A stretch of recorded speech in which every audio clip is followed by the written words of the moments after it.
Hi everybody. So YouTube demonetized my channel because I was inactive for so long. So naturally, I took that as a challenge to make videos again.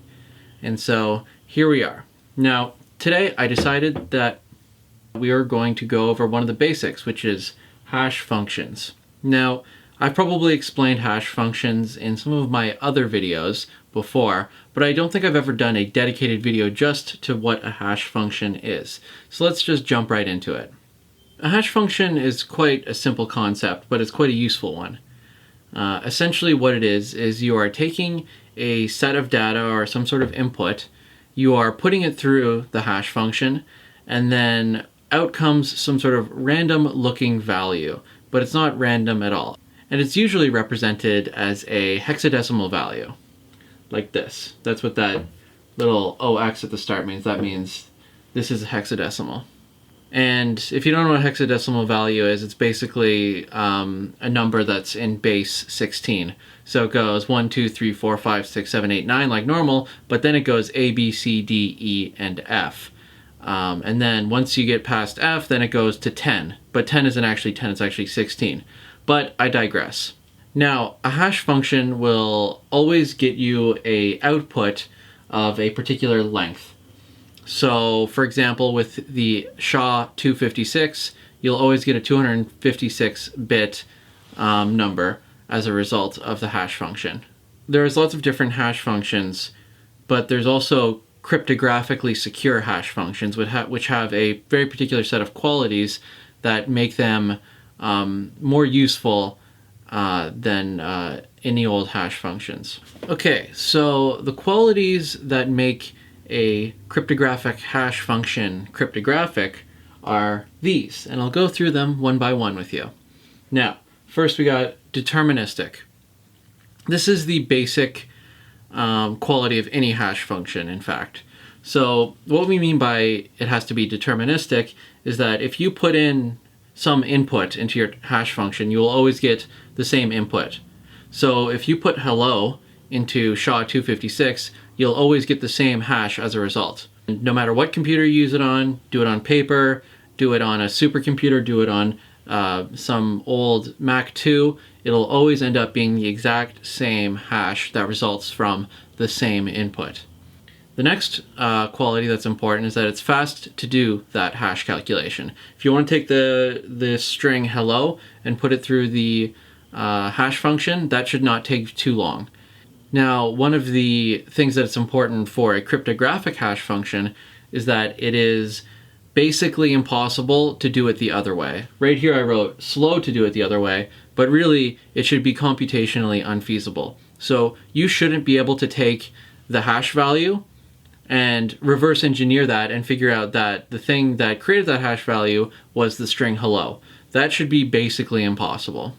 Another thing that's very important for a cryptographic hash is that a small change in the input value should result in an extremely different string. So say, again, you have the string hello, and you hash that. You'll get one hash. Say if you put hello with a question mark, that will end up being a completely different hash, completely unrecognizable from the original hash, because even though they are very similar strings, the hash algorithm is designed in such a way that there won't be any similarities between those two hashes.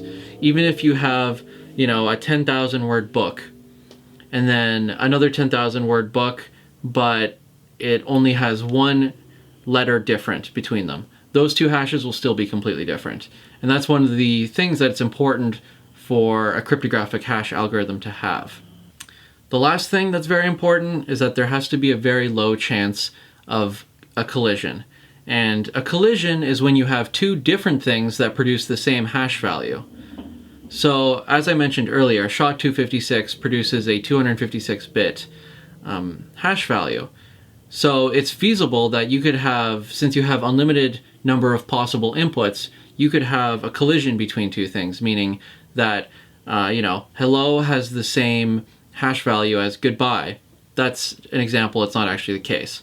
But in a cryptographically secure hash algorithm, you have to make sure that there is no or very low chance of those types of collisions happening.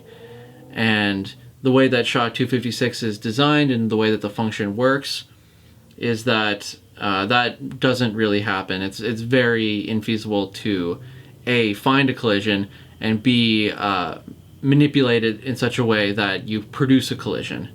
Now, some older hash functions like MD5, it is possible to produce collisions. So it is possible to take a file and then take another file and kind of alter them in such a way that they end up producing the same hash, which is very bad, which is why you shouldn't use MD5 for any really secure applications anymore. You should use something better like SHA-256 or SHA-512. So what are some examples of ways that cryptographic hashes can be used? So one example is file integrity. Say you want to make sure that this file that you're downloading from this website hasn't been intercepted halfway through and replaced with malware. Now that website might list the hash value on it, and you can hash that file once it's on your computer to make sure that they match and that it has in fact not been tampered with. If you're on my channel, you might be here because you're interested in Bitcoin. So one application of hashing is in Bitcoin mining, which is I explain in another video that I do. Another interesting application for hashes is how they store passwords in a database. So say when you go to a website and input your password, they don't actually compare your password to your password stored in their database. When they take your password, they create a hash of it, and then when you input your password to log in, they take your password, do a hash of it, and compare the hash to the hash. That way, they don't actually have to store your password. They only store your the hash of your password. That way, if their database gets compromised, then basically people can't use that to log into your account, because the hackers would only have the hash of your password, which is useless to them because they can't use the hash to find your password as long as they've used a secure enough hashing algorithm.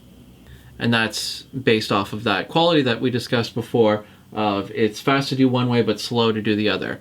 They cannot take your hash and find your password using it unless you have a very insecure password. So that's basically what a hash function is and a cryptographic hash function is. Hopefully that was helpful to you.